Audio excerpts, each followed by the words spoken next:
Lumaragas ang pagpapala po sa ating lahat. Para sa ating pangaraw-araw ng talata, tayo ngayon ay nasa Exodus Kapitulo 10 simula versikulo 3 hanggang versikulo 7.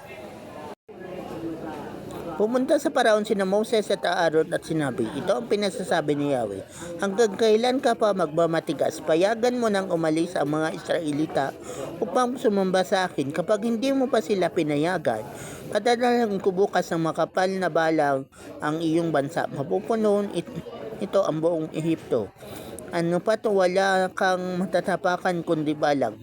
Uubusin nito ang lahat ng hindi nasira ng ulan ng yelo, pati ang mga punong kahoy. Papasukin nito ang iyong palasyo, ang mga bahay ng iyong mga tao at mga nasasakupan. Ang salot na ito ay higit na matindi kaysa alingmang salot ng balang na naranasan ng inyong mga ninuno. Pagkasabi nito, umalis na si Moses. Sinabi ng sa paraon ng kanyang mga tauhan, hanggang kailan pa kaya tayo gulihoy ng taong to? Payagan na ninyo silang umalis upang sumamba sa kanilang Yahweh.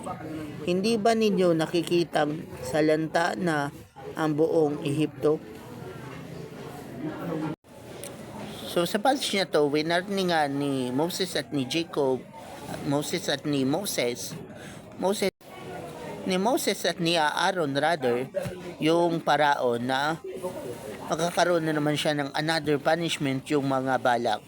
Kasi itong paraon na to ay ayaw sumunod.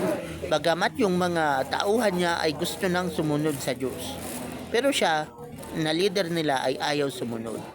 So ang ginagawa dito ng paraon ay tinatawag na willful disobedience o tahasang pagsalungat sa kalooban ng Diyos. At syempre, ito ay nagdudulot ng kaparusahan. Hindi lang para sa kanya bilang leader, kundi para sa buong Ehipto. Kaya pagkasalanan ng leader, pati ang kanyang sasakupan nadadamay din. Kung sa panahon natin ngayon, kung may mga leader man na kung umasta ay parang paraon, na gusto niya palaging siya ay masusunod, wala siyang pakialam sa Diyos, walang pakialam kung ano nangyari sa kanyang sakupan, at lantaran pang sinusuway ang kalooban ng Diyos, asahan mo na ang leader na yan ay mapaparusahan din ng Diyos mismo.